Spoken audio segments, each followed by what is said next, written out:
चलिए, तो आज हम लोग बायोटेक्नोलॉजी का पूरा लेक्चर देखेंगे जो हमने 3 लेक्चर्स में पढ़ा था, और आज वही चीज़ हम पढ़ेंगे जो हमारे बोर्ड में आ सकता है। और एक बात याद रखना कि आज मैं वही टॉपिक पढ़ाऊंगा जो बोर्ड में आएगा।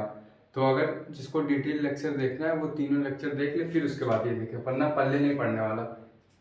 तो सबसे पहले हमने पहले दिन पढ़ा था कि बायोटेक्नोलॉजी की डेफिनेशन क्या होती है, और मैंने बताया था कि बायोटेक्नोलॉजी की दो डेफिनेशन है, एक ओल्ड डेफिनेशन होती है और एक नई डेफिनेशन होगी।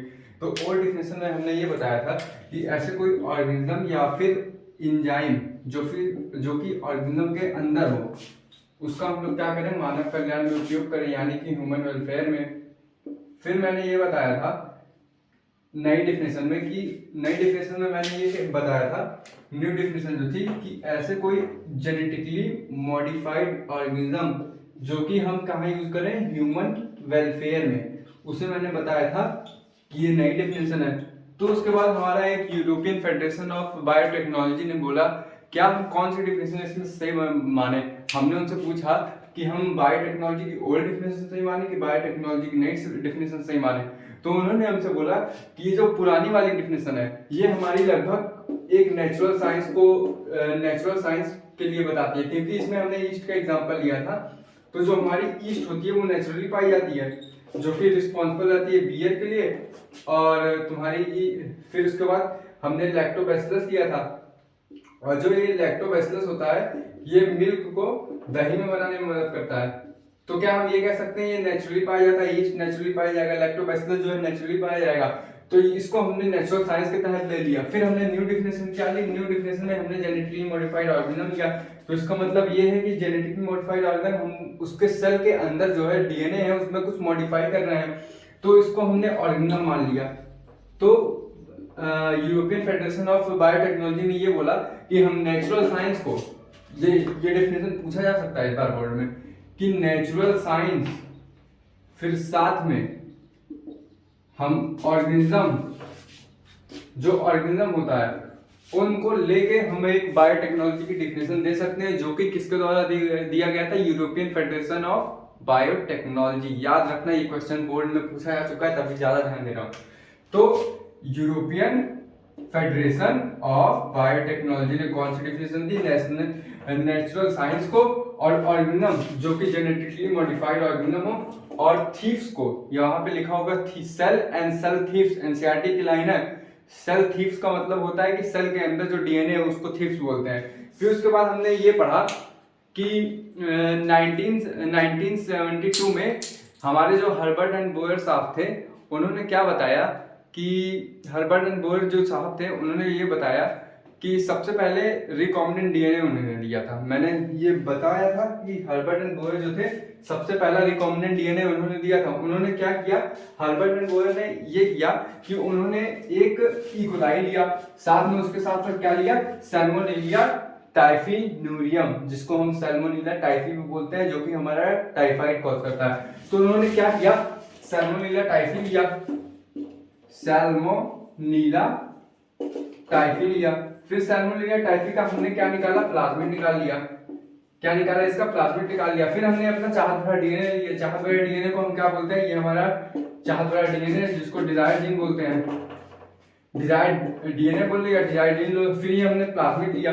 प्लाज्मिड को हमने क्या किया, ये हमारा प्लाज्मिड हो गया, और ये हमने चाहत भरा डीएनए ले लिया और इसको इकोलाई के अंदर इंट्रोड्यूस कर दिया। हमने इकोलाई के अंदर इंट्रोड्यूस कर दिया।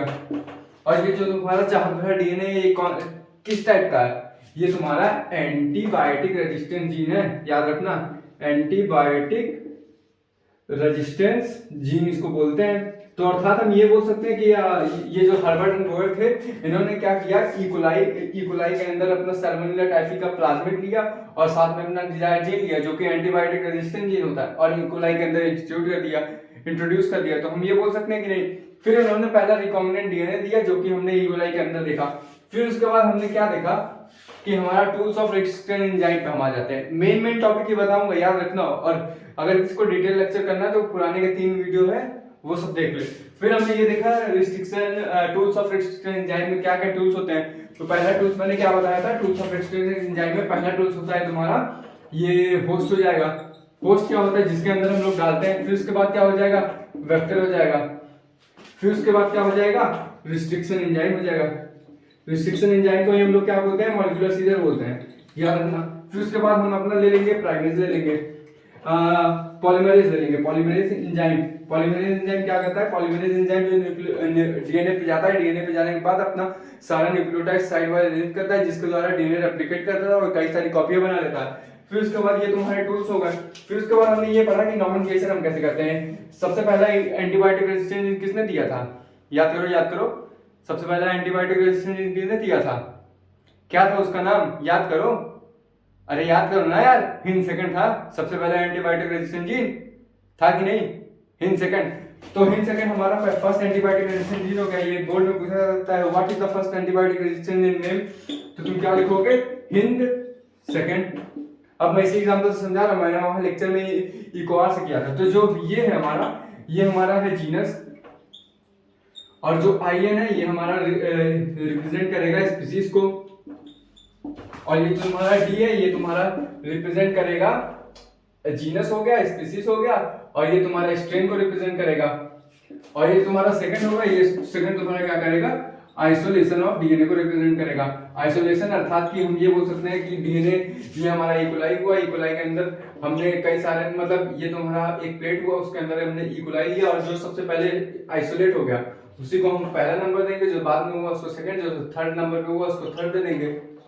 फिर हमने ये पढ़ा था कि 1963 में याद रखना, 1963 में एक एक्सपेरिमेंट हुआ था जिसमें 3 साइंटिस्टों ने ये बताया था कि हमारा इकोलाई के अंदर एक रिस्ट्रिक्शन एंजाइम होता है। इकोलाई के अंदर एक रिस्ट्रिक्शन एंजाइम होता है जो कि बैक्टीरियोफेज जब अपना डीएनए छोड़ता है तो उसको कट करता है। और क्यों अपना डीएनए वो नहीं कट करता, क्योंकि उसके पास मिथाइलेज ग्रुप रहता है। मिथाइलेज ग्रुप रहेगा तभी वो डीएनए आइडेंटिफाई नहीं कर पाएगा, क्योंकि रिस्ट्रिक्शन एंजाइम हमेशा ए और टी के बीच कट करेगा, हमेशा। उसका एक बार मैं फिगर देके समझा दे रहा हूं, क्योंकि यहां से हमेशा क्वेश्चन आ सकता है, यहां से प्रोबेबिलिटी ज्यादा है क्वेश्चन आने की। तो हमने क्या किया, सबसे पहले इकोलाई ले लिया। इकोलाई लेने के बाद क्या किया हमने, इसके बाद रख दिया एक बैक्टीरियोफेज। बैक्टीरियोफेज का जेनेटिक मटेरियल डीएनए होता है। बैक्टीरियोफेज जिसका जेनेटिक मटेरियल क्या होगा, डबल स्टैंडर्ड होगा। किसके केस में, याद करो, क्यूबी बैक्टीरियोफेज के केस में, ठीक है। T2 बैक्टीरियोफेज तुम्हारा क्या हो जाएगा, आरएनए हो जाएगा। फिर हमने ये लिया, ये इसके अंदर इंट्रोड्यूस कर दिया। फिर यहाँ पे ये इसका डीएनए आ गया, और ये हमारा भैया इकोलाई का डीएनए हो गया। इकोलाई के पास एडेनिन थायमिन रहता है, यहाँ पे मिथाइलेज रहता है। क्या रहता है, मिथाइलेज रहता है, जो कि क्या काम करता है, मिथाइलेज यहाँ पे CH3 ऐड कर देगा। ये एक स्टैंड की बात कर रहा हूँ, 80 ये एक स्टैंड की बात कर रहा हूँ।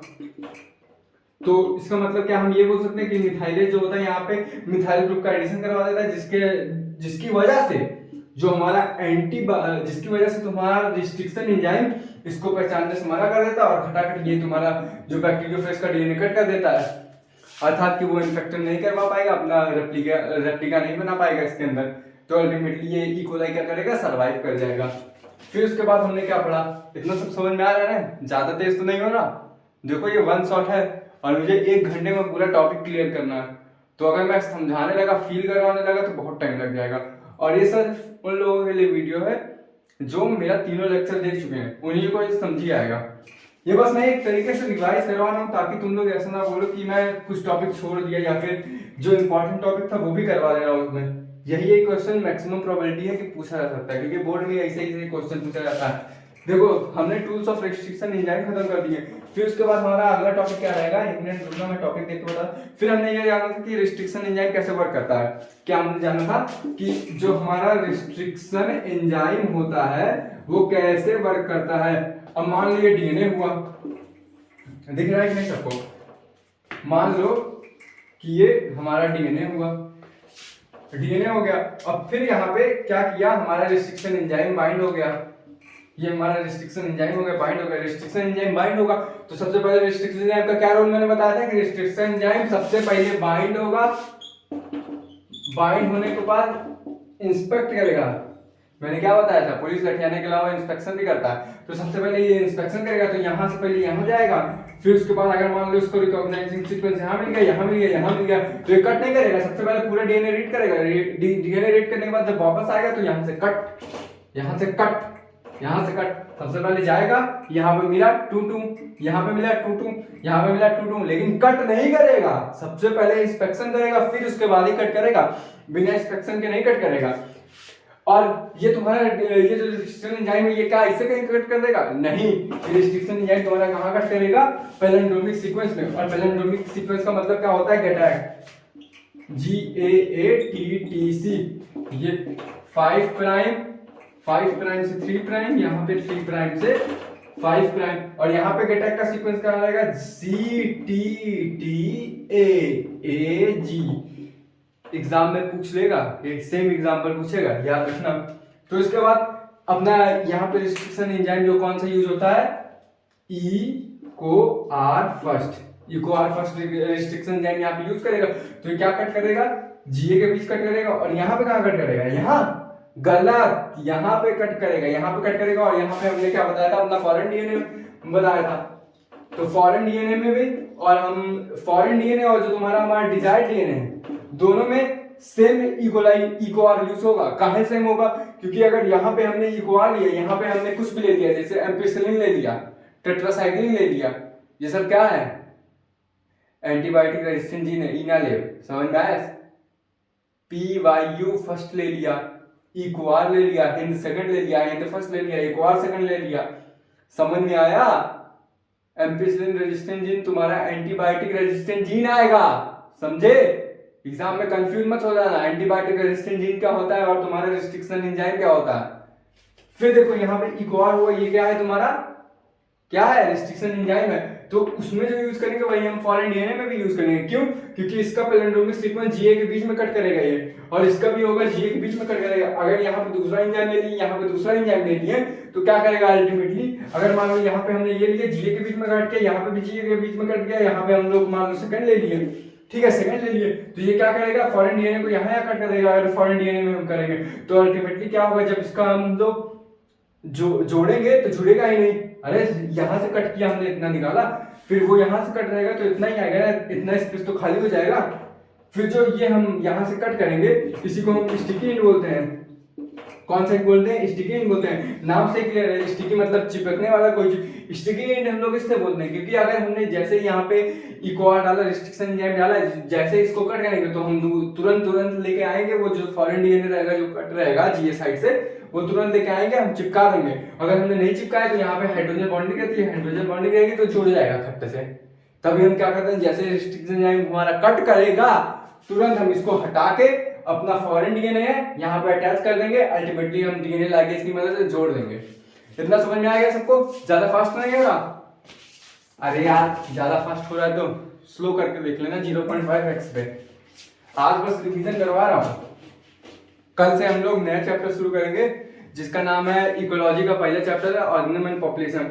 फिर इसके बाद हमने गैटाक का सीक्वेंस जान लिया, और हमने क्या बताया? पैलिंड्रोमिक सीक्वेंस क्या होता है?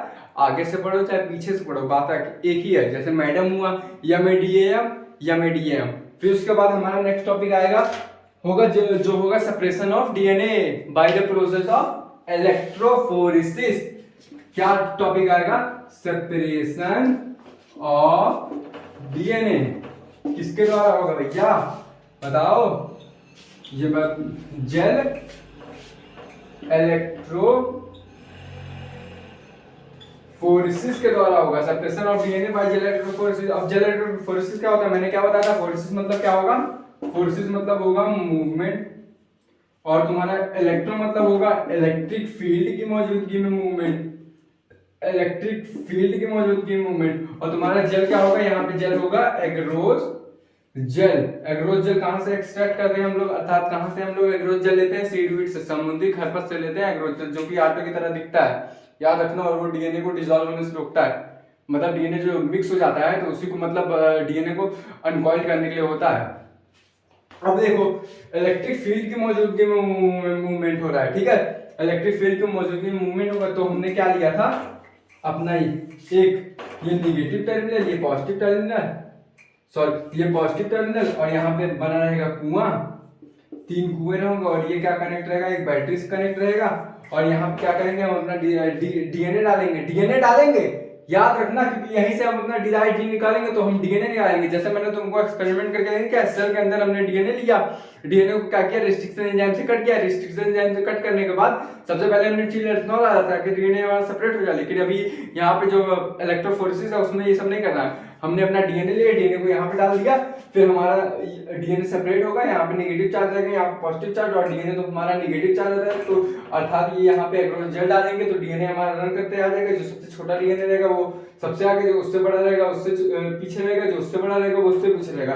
तो हम यहाँ से यहाँ पे क्या करेंगे, एथिलियम ब्रोमाइड डालेंगे। एथिलियम ब्रोमाइड डालने के बाद हम यूवी टॉर्च से जलाएंगे तो हमारा डीएनए किस कलर का दिखेगा, ऑरेंज कलर का। याद रखना, ये नीट में पूछा जा सकता है, ऑरेंज कलर का डीएनए हमारा किस कलर का दिखता है, ऑरेंज। बीजेपी चल रही है ना तो ऑरेंज कलर का दिखेगा। तब देखो हम टॉस से डालेंगे तो हमारा डीएनए ऑरेंज कलर का दिखेगा, अर्थात हमारा डीएनए जब दिखने लगेगा तो हम अपना डिजायर्ड जीन क्या करेंगे, निकाल लेंगे। और इस प्रोसेस को क्या बोलेंगे, एल्यूजन। इस प्रोसेस को क्या बोलेंगे, एल्यूजन। फिर उसके बाद हमारा आ जाता है क्लोनिंग वेक्टर। क्लोनिंग वेक्टर क्या होता है, क्लोनिंग वेक्टर बहुत आसान टॉपिक है। देखो मैंने पिछली बार बोला था क्लोनिंग वेक्टर बहुत आसान है। क्लोनिंग वेक्टर मतलब होता है वेक्टर। वेक्टर कौन कौन से हो सकते हैं, तुम्हारा बैक्टीरियोफेज हो सकता है, बैक्टीरियोफेज के अलावा प्लाज्मिड हो सकता है, कुछ भी हो सकता है वेक्टर। वेक्टर मतलब बस इतना है कि ऐसा डीएनए जो हमारा डिजायर्ड जीन को कैरी करे, डिजायर्ड जीन को कैरी करे, क्या करे, डिजायर्ड जीन को कैरी। तो देखो यहाँ पे क्लोनिंग वेक्टर हम लिख रहे हैं, क्लोनिंग वेक्टर। वेक्टर मतलब क्या होता है, जो हमारा डीएनए को कैरी करे, क्या करे, डीएनए को कैरी करे। और कौन सा डीएनए, डिजायर्ड डीएनए को कैरी करे, डिजायर्ड डीएनए को कैरी करे और इसकी कॉपी बनाने में मदद करे, उसी को बोलेंगे क्लोनिंग वेक्टर। हमारा क्लोनिंग वेक्टर कौन कौन से हो सकते हैं, सोचो, अरे जरा सोचो। ये हमने इकोलाई लिया, इकोलाई का प्लाज्मिड लिया, फिर यहाँ पे हम अपने डिजायर्ड डीएनए डाल दिए, फिर यहाँ पे इकोलाई का ये डीएनए हो गया। अल्टीमेटली ये क्या करेगा, अपनी कॉपी बनाएगा, कॉपी बनाएगा। फिर उसके बाद ये सेपरेट हो जाएगा, दो पार्ट में सेपरेट हो जाएगा। यहाँ पे इसकी कॉपी चली गई, यहाँ पे कॉपी चली गई। अगर मान लो ये एक ही में गया होता तो क्या फायदा होता बायोटेक्नोलॉजी का, सोचो। अगर ये एक ही में गया होता, एक में ना गया होता तो क्या फायदा होता क्लोनिंग वेक्टर का, हमारे डीएनए को वो कैरी नहीं कर पाया, अल्टीमेटली हमारा डीएनए डिवाइड नहीं हो पाएगा। तो क्लोनिंग वेक्टर क्या होगा, हमारा डीएनए को कैरी करेगा, साथ में डीएनए कैरी करने के अलावा ये क्या करेगा, अपना ये कॉपी बनाने में हेल्प करेगा, ठीक है। फिर उसके बाद हमने क्या पढ़ा था कि बैक्टीरियोफेज। आज के टाइम में हमारी बायोटेक्नोलॉजी इतनी आगे चली गई है कि सोचो हम वायरस के डीएनए के अंदर अपना डिजायर्ड डीएनए भर के कॉपी बनवा सकते हैं और ऑफस्प्रिंग में वो दे सकते हैं। तो ये देखो तुम्हारा प्रोसेस इतना ही रहेगा। बस यहाँ पे क्या करेंगे, हमारा ये लेंगे, ये क्या हो गया बैक्टीरियोफेज, जिसके बाद डबल स्टैंडर्ड डीएनए है। फिर वहां पे अपना चाहत बड़ा डीएनए डाल देंगे, चाहत बड़ा डीएनए में ब्लैक कलर से दिखा रहा हूँ यहाँ पे। फिर अपना चाहत बड़ा डीएनए डाल देंगे, चाहत बड़ा डीएनए डाल के इकोलाई में इंट्रोड्यूस कर देंगे। ये हमारा चाहत बड़ा डीएनए हो गया और ये हमारा प्लाज्मिड हो गया, मतलब यहाँ पे ये डीएनए का काम करेगा, ठीक है। प्लाज्मिड क्या होगा, जो वेक्टर की तरह काम करे, डीएनए क्या होगा, जो वेक्टर की तरह काम करे। फिर अपना यहाँ पे आएगा और अल्टीमेटली अपनी कॉपी बना लेगा, ठीक है। इतना क्लियर होगा। क्लोनिंग वेक्टर क्या है, क्लोनिंग वेक्टर कुछ नहीं है, सिर्फ जो हमारे डिजायर्ड जीन को कैरी करे और अल्टीमेटली कॉपी बनाने में मदद करे, उसी को हम लोग क्या कहते हैं, क्लोनिंग वेक्टर। फिर उसके बाद क्लोनिंग वेक्टर में हमने तीन चीज पढ़ी थी, क्या क्या चीजें रिक्वायर्ड होती है क्लोनिंग वेक्टर के लिए, याद आया कुछ, क्लोनिंग वेक्टर के लिए क्या क्या रिस्पॉन्सिबल रहता है, अरे सोचो जरा, बताओ क्लोनिंग वेक्टर के लिए क्या रिस्पॉन्सिबल होता है।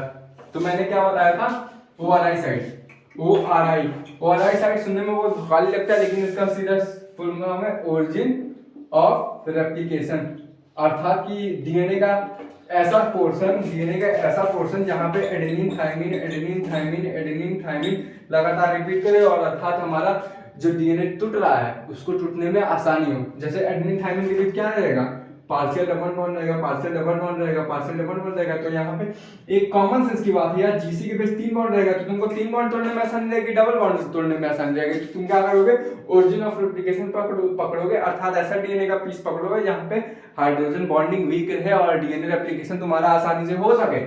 फिर उसके बाद हमने क्या पढ़ा था, फिर हमने उसके बाद पढ़ा था सेलेक्टिबल मार्कर क्या होता है, सेलेक्टिबल मार्कर क्या होता है।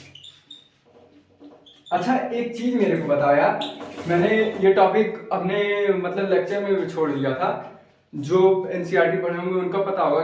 एक चीज बताओ, जो हमारा सेक्सुअल रिप्रोडक्शन रहता है और एसेक्सुअल रिप्रोडक्शन रहता है, उसमें कौन सा रिप्रोडक्शन तुम सही मानोगे, सोचो। मेरे हिसाब से तो सेक्सुअल होगा, क्योंकि सेक्सुअल में अल्टीमेटली वेरिएशन आएगा, तो वेरिएशन आएगा तो हमारा जो आने वाली संतान है वो नए क्लाइमेटिक कंडीशन के हिसाब से सर्वाइव कर जाएगा, ठीक है, अडाप्ट कर जाएगा। और जो तुम्हारा एसेक्सुअल होगा, एसेक्सुअल में क्लोनिंग होगा, तो अल्टीमेटली अगर सराउंडिंग चेंज होता रहेगा तो हमारा वो जो क्लोन वाला ऑफस्प्रिंग है वो सर्वाइव नहीं कर पाएगा। लेकिन क्या हमको ये बताओ तुम लोग कि जो तुम्हारा हमारा सेक्सुअल रिप्रोडक्शन रहेगा उसमें क्या हम अपना चाहत भरा चीज पा सकते हैं? मतलब क्या मैं मान लो प्रियंका चोपड़ा से शादी कर लिया या फिर दिशा पाटनी से, ठीक है, तो क्या बताओ मैं ये नहीं चाहूंगा कि मेरा जो ब्रेन है मेरे बेटे में आ जाए और जो दिशा पाटनी का मतलब सुंदरता है वो मेरे बेटे में आ जाए। चाहोगे कि नहीं? तुम लोग खुद सोचो। तो ए सेक्सुअल रिप्रोडक्शन में हम नहीं चाह पाते, क्योंकि ए सेक्सुअल रिप्रोडक्शन में वेरिएशन तो होगा लेकिन अपने अकॉर्डिंग नहीं होगा। इसीलिए हम लोग क्या यूज करेंगे? बायोटेक्नोलॉजी, ताकि मैं उसका सुंदरता वाला जीन ले लूं और अपना ब्रेन वाला जीन ले लूं, दोनों को मिक्स करके अपने बेटे में डाल सकूं, अर्थात कि अपने स्पर्म या फिर उसके ओवम में डाल सकूं। जो जाइगोट का फॉर्मेशन होगा तो उसी में रहेगा हमारा चाहत बड़ा डीएनए। अल्टीमेटली क्या होगा? हमारा बेटा सुंदर हो जाएगा और बुद्धिमान हो जाएगा। समझ में आया कि नहीं? ये सेक्सुअल और सेक्सुअल में। फिर उसके बाद हमने क्या ओरिजिन ऑफ रेप्लिकेशन पढ़ लिया। फिर उसके बाद हमने क्या पढ़ा था? सेलेक्टिबल मार्कर पढ़ा था। सेलेक्टिव मार्कर देखो ये भी कुछ नहीं होता है। सेलेक्टिव मार्कर ये होता है कि सेलेक्टिव मार्कर हमको पहचानने में मदद करेगा। It help us to identify the non transformant and transformant DNA and it promote the transformant DNA and eliminate the non transformant DNA. ज्यादा इंग्लिश हो गया क्या? चलो इसको हिंदी में समझते हैं। सेलेक्टिव मार्कर हमारा आइडेंटिफाई करता है, मतलब पहचानने में मदद करता है। क्या पहचानने में मदद करेगा? तुमको या मुझको? गलत। हमारा डीएनए को पहचानने में मदद करेगा। कैसा डीएनए पहचानने में मदद करेगा? जो रिकॉम्बिनेंट होगा, रिकॉम्बिनेंट ट्रांसफॉर्मेंट होगा, मतलब ई कोलाई के अंदर हमारा डिजायर्ड डीएनए और प्लाज्मिड ट्रांसफॉर्म हो जाएगा, अर्थात कि उसमें चला जाएगा, तो उसी को हम लोग बोलेंगे ट्रांसफॉर्मेंट। अब सपोज दैट ये हमारा हो गया ई कोलाई, ये हमारा ई कोलाई हो गया और ये हमारा क्या हुआ? प्लाज्मिड हो गया, प्लाज्मिड हो गया। अब ये हमारा डिजायर्ड डीएनए हो गया, ये हमारा फिर से ये हुआ और ये हमारा डिजायर्ड डीएनए हो गया। और इसको हम लोग इसमें भेज रहे थे और ये नहीं जा पाया, और इसमें हम लोग भेजे और ये हमारा अल्टीमेटली यहाँ पे आ गया। तो क्या मैं इसको बोल सकता हूँ ये ट्रांसफॉर्मेंट है? बोल सकता हूँ कि नहीं? बोलो। ट्रांसफॉर्म्ड है। क्या मैं इसको ये बोल सकता हूँ नॉन ट्रांसफॉर्मेंट है? अरे बोलो। बोल सकता हूँ कि नहीं? ये नॉन ट्रांसफॉर्मेंट है और ट्रांसफॉर्मेंट है। और एक चीज बताओ, ये मान लो मैंने टेस्टिस सॉरी बोल रहा हूँ, टेस्ट ट्यूब, ये मान लो मैंने टेस्ट ट्यूब ले लिया और ये मेरा डिजायर्ड डीएनए है और ये प्लाज्मिड है। ये मेरा डिजायर्ड डीएनए है और ये प्लाज्मिड है। प्लाज्मिड क्या होता है? वेक्टर की तरह काम करता है, जो कि हमारा डिजायर्ड जीन कैरी करता है। फिर उसमें मैंने लाइगेज डाल दिया। अब लाइगेज में पूछना, लाइगेज मैंने चीख के समझाया था, ये डीएनए को अटैच करने में मदद करता है। इसमें मैंने डीएनए लाइगेज डाल दिया, डीएनए लाइगेज डाल दिया। अल्टीमेटली क्या हुआ? इसमें जो मैंने डीएनए लाइगेज डाला तो ये चिपका नहीं और इसमें मैंने जो डाला वो चिपक गया। तो अर्थात क्या मैं इसको ये बोल सकता हूँ ये चिपक गया, तो इसको रिकॉम्बिनेंट में बोल सकता हूँ। रिकॉम्बिनेंट डीएनए पूछता है रिकॉम्बिनेंट डीएनए क्या होता है? रिकॉम्बिनेंट डीएनए ये होता है जो प्लाज्मिड और हमारा जो डिजायर्ड डीएनए अटैच होता है उसी को रिकॉम्बिनेंट डीएनए बोलते हैं। और जीन क्लोनिंग किसको बोलते हैं? जीन क्लोनिंग उसको बोलते हैं जब हमारा डिजायर्ड जीन हमारा प्लाज्मिड से अटैच हो, अल्टीमेटली जो F1 ऑफस्प्रिंग है उसमें हमारा डिजायर्ड जीन क्लोन के फॉर्म में मतलब रेप्लिकेट कर जाए, उसी को हम जीन क्लोनिंग बोलते हैं। फिर उसके बाद ये हमारा नहीं हुआ तो इसको क्या हम ये बोल सकते हैं ये नॉन रिकॉम्बिनेंट है? इसको हम नॉन रिकॉम्बिनेंट बोल सकते हैं कि नहीं? तो अर्थात हमारा जो इसके अंदर डीएनए जाएगा वो रिकॉम्बिनेंट होगा और साथ में ट्रांसफॉर्मेंट होगा। समझ में आया? ये क्लोनिंग साइट वाला मैं बता रहा हूँ। सेलेक्टिव मार्कर से क्लोनिंग साइट दोनों आपस में लिंक है। उसमें हमारा एनसीईआरटी ट्रांसफॉर्मेंट और नॉन ट्रांसफॉर्मेंट बता दिया है कि ये आइडेंटिफाई करता है सेलेक्टिव मार्कर। लेकिन क्लोनिंग साइट में इन्होंने ये बताया है कि हमारे जो ट्रांसफॉर्मेंट डीएनए है वो कैसे अंदर जाता है, उसी को ट्रांसफॉर्मेंट कहते हैं। और जो ये जो हमारा डिजायर्ड जीन और प्लाज्मिड अटैच हो जाते हैं उसी को रिकॉम्बिनेंट बोलते हैं। फिर उसके बाद हमने बताया था कि हमने PBR322 बताया था। PBR322 क्या है? पहला क्लोनिंग वेक्टर है। PBR322 क्या है? पहला क्लोनिंग वेक्टर है। अब एग्जाम में तुमसे अगर पूछ लिया कि क्लोनिंग वेक्टर के बारे में बताओ जो PBR322 है, तो तुम क्या करोगे? इसे फिगर बनाओगे, फिर यहाँ पे क्या करोगे? यहाँ पे क्या था बताओ? यहाँ पे क्या था? टेट्रासाइक्लिन रेजिस्टेंट जीन, और यहाँ पे क्या था, एम्पिसिलिन रेजिस्टेंट जीन। एम्पिसिलिन और टेट्रासाइक्लिन का एक एंटीबायोटिक रेजिस्टेंट जीन है। अब एक चीज और क्वेश्चन पूछ रहा हूँ, जो मैंने लेक्चर में बताया था कि तुम्हारा जो सेलेक्टेबल मार्कर की तरह काम कौन कौन करता है। सोचो, सेलेक्टेबल मार्कर की तरह काम कौन करता है, अर्थात पहचानने में कौन मदद करता है, क्या क्या चीज उसके डीएनए के पास या फिर अपने डीएनए के पास आ जाती है जो पहचानने में मदद करता है तुम भैया सेलेक्टेबल मार्कर हो या फिर तुम भैया ट्रांसफॉर्मेंट हो या फिर तुम नॉन ट्रांसफॉर्मेंट हो।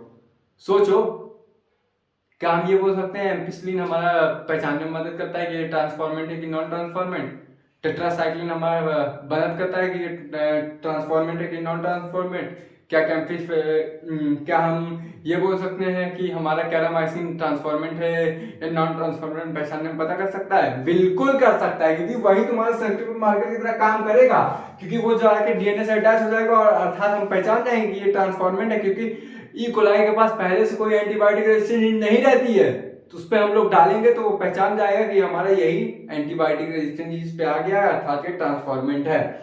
अब देखो यहाँ पे ये क्या है, PBR322, PBR322 है। यहाँ पे 3 रिस्ट्रिक्शन एंजाइम होगा, 3 रिस्ट्रिक्शन एंजाइम होगा कि 3 रिस्ट्रिक्शन साइड होगा। ई कोलाई के पास कोई भी रिस्ट्रिक्शन एंजाइम तो होता है लेकिन एंटीबायोटिक रेजिस्टेंस जीन नहीं होता, और ई कोलाई के पास रिस्ट्रिक्शन साइड होता है, रिस्ट्रिक्शन एंजाइम नहीं। याद रखना उसके डीएनए पे ई कोलाई के अंदर भले होगा, जैसे कि हमने पढ़ा था एक्सपेरिमेंट में 19 कौन सा 72 में हमारा जो 1963 में हमारा जो होता है रिस्ट्रिक्शन एंजाइम, वो बैक्टीरियोफेज के डीएनए को कट करेगा, अर्थात हमारा जो ई कोलाई का डीएनए उसको कट नहीं कर पाएगा क्योंकि उसमें मिथाइलेशन होगा। तो देखो ये हमारा 3 रिस्ट्रिक्शन साइड यहाँ, 2 रिस्ट्रिक्शन साइड यहाँ, 3 यहाँ, 2 यहाँ पे, ठीक है। और यहाँ पे हमारा क्या होगा, आरओपी, और यहाँ पे क्या होगा, ओरिजिन ऑफ ओआरआई। तब देखो यहाँ पे ये 1 2 3 4 5 6 7 8 ये हमारा रिस्ट्रिक्शन साइड हुआ, अर्थात कि हमारा जो रिस्ट्रिक्शन एंजाइम होगा वो यहाँ कट करेगा, यहाँ कट करेगा, यहाँ कट करेगा, यहाँ कट करेगा, यहाँ कट करेगा, यहाँ कट करेगा, यहाँ कट करेगा, यहाँ कट करेगा। फॉर एग्जाम्पल यहाँ पे इकोआर फर्स्ट दिया होगा, तो हमारा इकोआर नाम का जो रिस्ट्रिक्शन एंजाइम है वो आएगा तो डीएनए को यहीं से कट करेगा, समझ गए। BAMHI है वो यहाँ से कट करेगा, ठीक है, समझ रहे हो ना। PVI है वो यहाँ से कट कर देगा, समझ लो। जिसका जो रिस्ट्रिक्शन साइड होगा वो वहीं पे रिस्ट्रिक्शन एंजाइम कट करेगा, इसे अंडमंड कहीं नहीं कट कर देगा। टाइप 1 जो होता है वो कहीं पे भी कट कर सकता है, जो कि आपके सिलेबस में नहीं है, तो ज्यादा घुसिएगा मत। अब देखो ये आरओपी का क्या फंक्शन होता है, आरओपी का मतलब होता है protein of replication. Protein of replication क्या करता है, ये एक तरीके का आरएनए से प्रोटीन बनाता है, जो प्रोटीन क्या होता है, आरएनए से एक तरीके का प्रोटीन बनाता है जो कि हमारा अटैच हो जाता है आरओपी साइड पे, आरओपी साइड पे अटैच हो जाएगा तो ओरिजिन ऑफ रेप्लिकेशन है, अर्थात ये प्रोटीन जो है हमारी रेप्लिका बनाने में मदद करता है, यानी कि रेप्लिकेशन में मदद कर देता है। फिर उसके बाद हम क्या पढ़ेंगे, फिर और ये जो डीएनए होता है, मतलब ये जो डीएनए है सर्कुलर डीएनए, ये किसका है, ई कोलाई का है, जो कि लेबोरेटरी में बनाया गया, तो एग्जाम में पूछ सकता है फर्स्ट क्लोनिंग वेक्टर कौन सा था जो आर्टिफिशियली बनाया गया था, PBR322।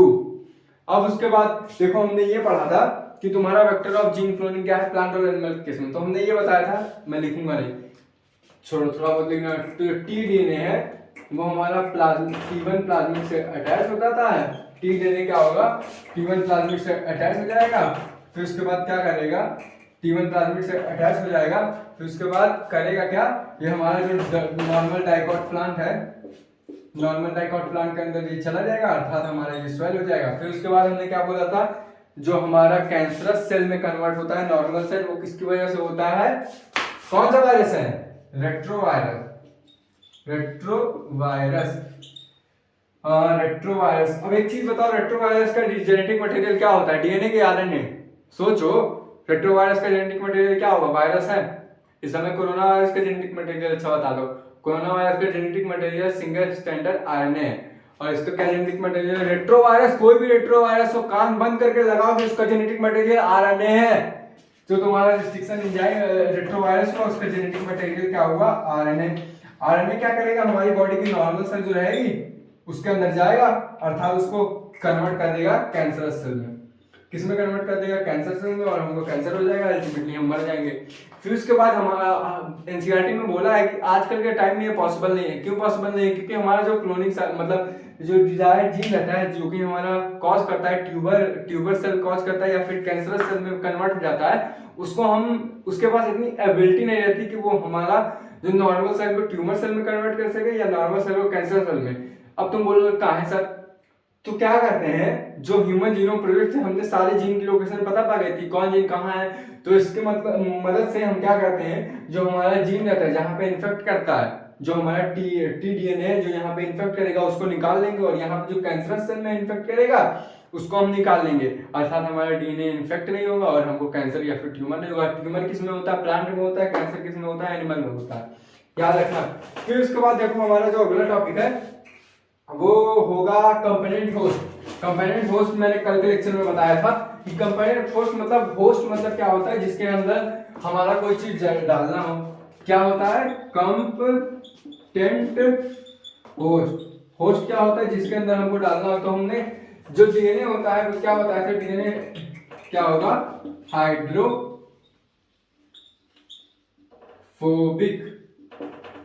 डीएनए क्या होगा हमारा? हाइड्रोफोबिक होगा। सोचो, हाइड्रोफिलिक होगा। क्या होगा? हाइड्रोफिलिक होगा। याद रखना, मैं कंफ्यूज करने के लिए बोल रहा हूँ तुम लोगों को। हाइड्रोफिलिक होगा ताकि सो रहे हो तो जग जाओ। हाइड्रोफिलिक होगा। हाइड्रोफिलिक मतलब क्या होता है? हाइड्रो मतलब होता है वाटर और फिलिक मतलब होता है लविंग या डरना, लविंग होता है। फिर उसके बाद हम क्या करेंगे, एक बीकर लेंगे। हमारा ये डिजायर्ड जीन हो गया, ये हमारा चाहत वाला डीएनए हो गया। याद रखना, ये हमारा चाहत वाला डीएनए। फिर चाहत वाले डीएनए को हम क्या करेंगे, एक प्लाज्मिड बना देंगे और ये हमारा इकोलाई रहेगा। तो इकोलाई हमारा जो है, ये जो हमारा डीएनए है वो क्या होता है? इलेक्ट्रोफिलिक होता है, यानी कि हाइड्रोजन लविंग होता है। तो हमारा जो इकोलाई का सेल मेम्ब्रेन है ना, या फिर कोई भी सेल हुआ उसके पास प्लाज्मा मेम्ब्रेन है, तो हमारा परमिट नहीं करता, हमारा डीएनए को अंदर नहीं आने देता। अर्थात हमको उसको ऐसा एडवर्स कंडीशन देना पड़ता है कि हमारा डीएनए अंदर आ जाए। तो इसमें क्या करेंगे हम? CaCl2 लेंगे in the form of Ca++, मतलब Ca++ डाइवैलेंट आयन रहेगा, जो कि हम किसके फॉर्म में लेंगे? CaCl2 के फॉर्म में। याद रखना, Ca++ हम किसके फॉर्म में लेते हैं? CaCl2 के फॉर्म में। फिर इसके बाद क्या करेंगे, यहाँ पे हम कंबाइन कर देंगे, जो यहाँ बन जाएगा, ये हमारा डिजायर्ड डीएनए हो गया। फिर हमारा ये हो गया, यहाँ पे डाइवेलेंट हो गया, ये हमारा इकोलाई होगा। फिर इसके बाद हम जब डाइवेलेंट आयन यहाँ पे डाल देंगे तो हम डीएनए क्या करेंगे? सॉफ्ट ट्रीटमेंट देंगे। सॉफ्ट ट्रीटमेंट कितने देते हैं? 42 डिग्री सेल्सियस में हम उसको हीट करेंगे। फिर उसके बाद 0 डिग्री सेल्सियस पे आइस पे रख देंगे। फिर उसके बाद ये ट्रीटमेंट का नाम क्या है? Heat and soft treatment. अर्थात कि जब हम उसको गर्म पे रखेंगे, ठंडे पे रखेंगे तो हमें झटका लगेगा। फिर उसके बाद क्या करेंगे, हमारा डीएनए इतना परेशान हो जाएगा, उसको इतना, अगर किसी को इतना लटकाओगे ना तो वो चोरी भी कर रहेगा तब भी बता देगा। फिर हमारा अल्टीमेटली क्या होगा, ये जो तुम्हारा हमारा इकोलाई है, इकोलाई के अंदर ट्रांसफर हो जाएगा, अपने चाहत वाला डीएनए और प्लाज्मा ट्रांसफर हो जाएगा। अल्टीमेटली हमारे इसी को बोलते हैं कंपोनेंट होस्ट बोलते हैं। ठीक है। फिर उसके बाद हमने क्या बताया था कि उसके बाद माइक्रो इंजेक्शन, और ये क्या होता है, जीन गन मेथड क्या होता है। माइक्रो इंजेक्शन किस में होता है? माइक्रो इंजेक्शन एनिमल में होगा, और जीन गन तुम्हारा जो होगा प्लांट में होगा। अब इसको एक बार समझ लेते हैं। कल मैंने इस पे 10 मिनट का शॉर्ट लेक्चर बताया था। अब देखो यार, मैं रात में सो रहा था और वो टॉपिक गलती से छूट भी गया, तो मुझको लगा कि यार बता दूं, वरना सब लोग बोलेंगे बताया नहीं। तो देखो अल्टीमेटली क्या होगा, जो हमारा माइक्रो इंजेक्शन है, माइक्रो इंजेक्शन मतलब होता है कोई छोटी चीज होगी जो जीन लेवल पे होगी। तो माइक्रो इंजेक्शन हम किसके केस में यूज करते हैं? एनिमल के केस में। किसके केस में यूज करेंगे? एनिमल केस में। अब देखो, ये हमारा हो गया सिरिंज। सिरिंज को क्या बोलते हैं? इंजेक्शन बोलते हैं। ये माइक्रो वाला इंजेक्शन है, और यहाँ पे हमारा चाहत वाला डीएनए हो गया, और ये होगी हमारी एक एनिमल सेल, और ये हो गया हमारा न्यूक्लियस। तो हम क्या करेंगे, ये माइक्रो इंजेक्शन जो है यहाँ से सीधे छोड़ेंगे, और ये क्या करेगा, ये न्यूक्लियस के अंदर जाके छोड़ देंगे। अल्टीमेटली हमारा डिजायर्ड जीन न्यूक्लियस के अंदर चला जाएगा, और ये सिर्फ कहाँ पे अप्लाई होगा? एनिमल केस में। अब देखो, जो जीन गन मेथड है, जीन गन मेथड हमारा प्लांट में होगा। तो जीन गन मेथड में हम क्या करेंगे कि एक गन लेंगे, जीन गन मेथड हमारा, इसको बायोलिस्टिक प्रोसेस भी बोलते हैं, बायोलिस्टिक गन भी बोलते हैं। इसमें हमारा एक गन लेंगे, और ये गन के पास क्या रहेगा? गोल्ड और टंगस्टन रहेगा। टंगस्टन रहेगा। और यहाँ पे हम अपना लोड कर देंगे क्या, डिजायर्ड जीन लोड कर देंगे। और जो तुम्हारा हमारा डिजायर्ड जीन है वो कोडेड किससे हो जाएगा, टंगस्टन या गोल्ड से। अल्टीमेटली ये हम प्लांट में करेंगे, प्लांट के सेल में डायरेक्ट छोड़ेंगे। यहाँ पे इसके सेल वॉल रहेगा जो कि हम इतनी हाई वेलोसिटी से यहाँ पे छोड़ेंगे, विथ हाई वेलोसिटी, इतनी हाई वेलोसिटी चलेगी क्योंकि प्लांट के पास हमारा क्या होता है, सेल वॉल एब्सेंट होता है, प्रेजेंट होता है। प्लांट के केस में तुम्हारा सेल वॉल प्रेजेंट रहता है। तो हाई वेलोसिटी से इससे छोड़ने ताकि सेल वॉल हमारा टूट जाए और हमारा अल्टीमेटली जो है सेल के न्यूक्लियस के अंदर हमारा जो है डिजायर्ड जीन चला जाए। जैसे कि मैंने बताया था कि ल्यूसीफेरिन एक प्रोटीन होता है जो कि जुगनू में पाया जाता है। जुगनू वाला हम लोग यहाँ पे जीन डाल देंगे, फिर उसके बाद हम लोग अल्टीमेटली इस पर मारेंगे तो सेल वॉल के अंदर हट के हमारा जो है यहाँ पे सेल रहेगा उसके न्यूक्लियस के अंदर चला जाएगा। अर्थात मैंने ये बताया था, ये मैंने उसमें बताया होगा, किसमें बताया था याद करो, बायोटेक्नोलॉजी की नई डिफिनेशन में बताया था। लेकिन हम उसमें क्या करते थे, जाइगोटिक फॉर्म में डालते थे, इसमें अल्टीमेटली हम इसके सेल फॉर्म में डाल देंगे, यानी कि इसके सेल में डालेंगे। फिर उसके बाद मैंने क्या बताया था कि तुम्हारा process of biotechnology recombinant DNA and technology मैंने बताई थी। इसमें मैंने पूरा घुमाड़ा लेके आया था, उसके अंदर डीएनए में अभी तो खैर उतना टाइम नहीं है क्योंकि हम रिवीजन कर रहे हैं, तो वो सब देखो जिसको अच्छे से समझना है फील के साथ वो मेरा लेक्चर लगा ले तीनों। सही बता रहा हूँ, उससे बाहर क्वेश्चन नहीं देगा बोर्ड या फिर नीट, पक्का शर्त लगा लो। फिर उसके बाद हम लोग क्या करेंगे, हमने लिया था रिकॉम्बिनेंट डीएनए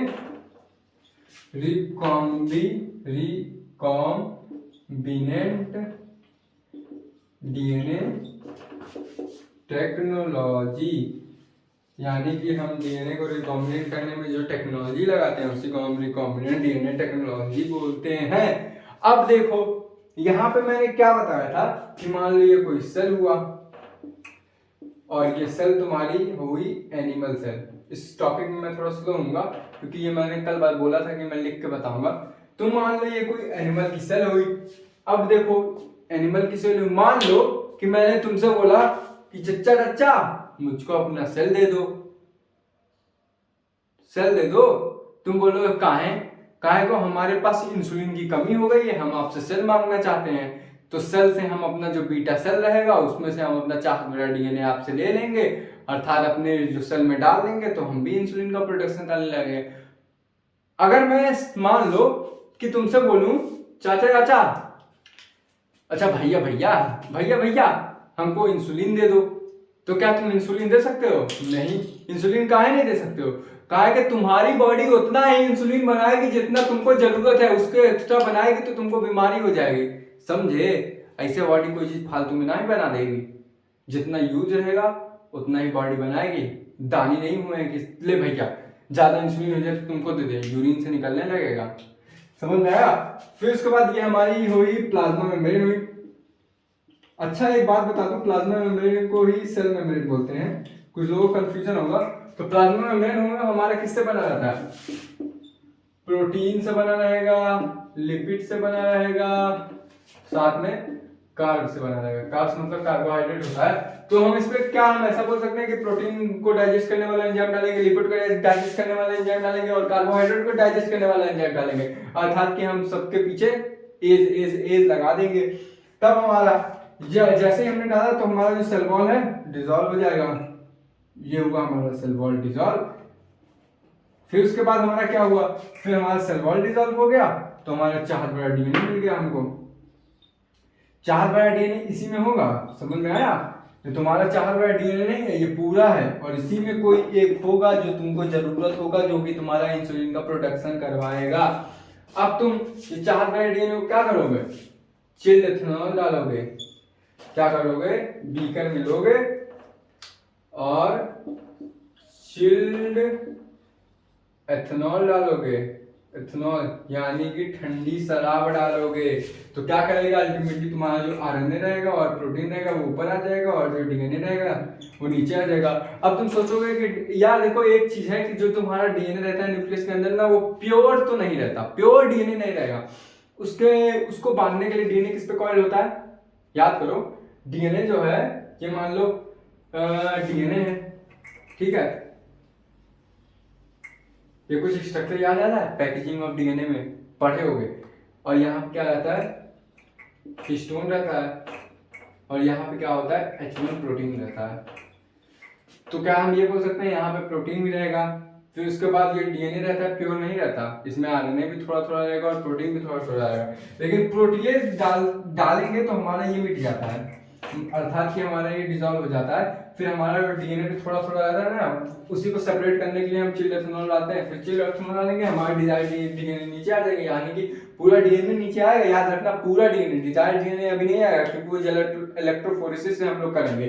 फिर उसके बाद ये नीचे आ जाएगा तो हम क्या करेंगे, हथवा से निकालेंगे नहीं, स्पूलिंग करेंगे। फिर हम इसको स्पूलिंग करेंगे। स्पूलिंग करने के बाद हम क्या करेंगे कि अपना निकालेंगे, फिर इसको दूसरे टेस्ट ट्यूब में रख देंगे। ये हम निकाला और इसमें डाल दिया। एक चीज बताओ, डीएनए के अंदर कितना क्रोमोसोम होते हैं? डीएनए के अंदर मतलब कि एक सेल के अंदर कितना क्रोमोसोम रहते हैं? 46 क्रोमोसोम रहते हैं।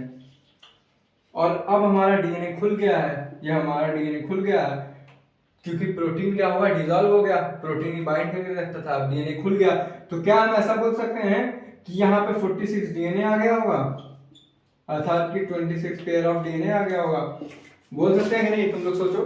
फिर उसके बाद ये क्या होगा, हम अपना डिजायर्ड मतलब जो डीएनए रहेगा उसको क्या करेंगे, रिस्ट्रिक्शन एंजाइम डालेंगे। रिस्ट्रिक्शन एंजाइम का एक पर्टिकुलर पैलेंडोमिक सीक्वेंस रहेगा, वहीं पे जाकर कट करेगा और मान लो हमको जो डीएनए चाहिए उसी के हिसाब से हम अपना रिस्ट्रिक्शन एंजाइम बनाएंगे। क्योंकि हमने पढ़ा था कि 230 स्ट्रेन 900 से ज्यादा रिस्ट्रिक्शन एंजाइम के लिए रिस्पॉन्सिबल है, यानी कि एक स्ट्रेन को बनाने के लिए, मतलब एक रिस्ट्रिक्शन एंजाइम को बनाने के लिए मतलब कई सारे रिस्ट्रिक्शन एंजाइम को एक स्ट्रेन बना सकता है, लेकिन एक रिस्ट्रिक्शन एंजाइम एक स्ट्रेन को नहीं बना सकता, याद रखना।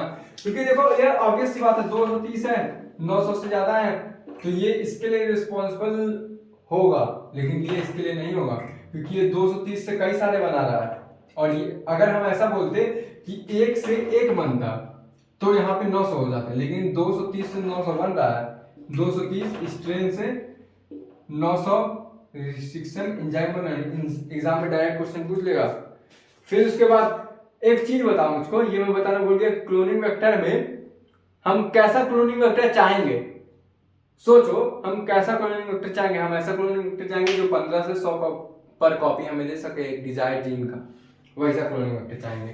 फिर उसके बाद हम यहाँ करेंगे, हमारा डीएनए रहेगा, फिर यहाँ पे हम डालेंगे, क्या डालेंगे, रिस्ट्रिक्शन एंजाइम। रिस्ट्रिक्शन एंजाइम पहले बाइंड होगा, बाइंड होने के बाद इंस्पेक्शन करेगा, इंस्पेक्शन होने के बाद कट करेगा। कहाँ कट करेगा? पैलेंड्रोमिक सीक्वेंस पे कट करेगा। कहाँ कट करेगा? पैलेंड्रोमिक सीक्वेंस पे। पैलेंड्रोमिक सीक्वेंस पे कट किया, फिर उसके बाद डीएनए हमारा टूट गया। फिर उसके बाद हम लोग ये डीएनए को कहाँ डालेंगे? याद करो, कौन सी मशीन थी? फोर्सेस। कोई ऐसी मशीन उसमें सुने हो फोर्सेस वाली? इलेक्ट्रोफोरेसिस। क्या पूरा नाम नहीं है? अच्छा, जेल इलेक्ट्रोफोरेसिस। हाँ, फिर हम क्या करेंगे, हमारा ये होगा जेल इलेक्ट्रोफोरेसिस वाला मशीन होगा, ठीक है। फिर उसमें हम बनाएंगे 3 ठो कुआं। क्या 3 से ज्यादा कुआं हो सकते हैं? बिल्कुल हो सकते हैं, 4 ले लो। तो यहाँ पे निगेटिव टर्मिनल, यहाँ पे पॉजिटिव टर्मिनल, यहाँ पे डीएनए जो रहेगा हम यहाँ छोड़ देंगे अपना डीएनए। कैसे छोड़ेंगे? स्पूल करके छोड़ेंगे, फिर यहाँ पे हो जाएगा। फिर उसके बाद क्या होगा, डीएनए हमारा होता है निगेटिव चार्ज। अब यहाँ हम इसको बैटरी से कनेक्ट करेंगे, जैसे बैटरी ऑन करेंगे मतलब कि यहाँ पे स्विच लगा देंगे। फिजिक्स थोड़ा मैं जा रहा हूँ, छोड़ो। अच्छा, अब तुम लोग इस स्विच ऐसे पढ़ते होगे ना कि स्विच ऐसे कट करेंगे, फिर यहाँ पे क्या करेंगे, छोटा बकवास बातें, फिर यहाँ पे छोटा वाला, फिर उससे बड़ा वाला, फिर उससे बड़ा वाला, फिर उससे बड़ा वाला। इंसुलिन में कितने बेस पेयर होते हैं? सॉरी, कितने बेस पेयर होते हैं? इंसुलिन में लगभग 45 के बेस पेयर होते हैं। गलती से मैंने पुराने लेक्चर में 14 के बोल दिया था, अरे यार थोड़ा फ्लो में निकल जाता है। फिर बाद में मैंने लेक्चर को देखा और मैंने शायद उसमें 45 के भी बोला था, 45 के मैं हिंदी में बोल दिया था सही, लेकिन इंग्लिश में बोल ही नहीं पाया।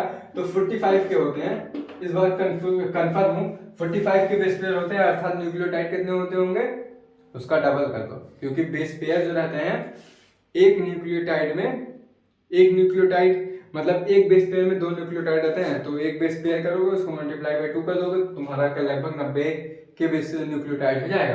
ठीक है। फिर यहाँ वाला मान लो हम ले लिए, फिर इसको निकाल लिए, 45 के बेस पेयर पे जो डीएनए का बैंड रहेगा उसको निकाल लेंगे। निकालेंगे कैसे? घंटा निकाल पाओगे बे? कैसे निकाल लोगे? बिना इथेरियम ब्रोमाइड डाले निकाल लोगे? यहाँ पे क्या डालोगे? पहले एब्रोजल डालेंगे, फिर वहां से डीएनए जाएगा यहाँ पे। अब यहाँ पे कैसे डालेंगे? हम ऐसे थोड़ी ना निकालेंगे। फिर हम यहाँ पे इथेरियम ब्रोमाइड डालेंगे, इथेरियम ब्रोमाइड डालेंगे जिससे हमारा डीएनए स्ट्रेन हो जाएगा। स्ट्रेन मतलब डीएनए पे कुछ मतलब आ जाएगा, पतला पतला लेयर। फिर उसके बाद हम यूवी से डालेंगे, फिर हमारा जिस बैंड पे आएगा जो हमें डीएनए डिजायर जीन रहेगा वो निकाल देंगे। अब तुम लोग ये सोचोगे कि हमको कैसे पता चला कि हमारा डीएनए 45 के बेस पेयर पे ही होगा? सोचो, सोचने वाली बात है। हमको कैसे पता चला कि 45 के बेस पेयर पे हमारा जो इंसुलिन बनाने वाला यानी बीटा सेल के जो इंसुलिन बनाने वाला डीएनए है वो यहीं पे होगा? ह्यूमन जीनोम प्रोजेक्ट पढ़े हो? कितना बेस पेयर थे उसमें? एवरेज जीन कितना था? 3000 एवरेज जीन था। समझ में आया? उसी की मदद से हम निकाल रहे हैं। अगर ह्यूमन जीनोम प्रोजेक्ट नहीं होता तो हम ये बायोटेक्नोलॉजी भी नहीं कर पाते, यानी कि डिपेंड है दोनों। फिर यहाँ पे एल्यूज कर लेंगे। एल्यूज करने के बाद क्या करेंगे? अगर मान लो एल्यूजन हमने ना किया और चाहत भरा डीएनए हमारा खो गया, यानी कि डिजाइन जीन हमारा खो गया, तो पूरा प्रोसेस जो कि दाढ़ जाएगा कि नहीं?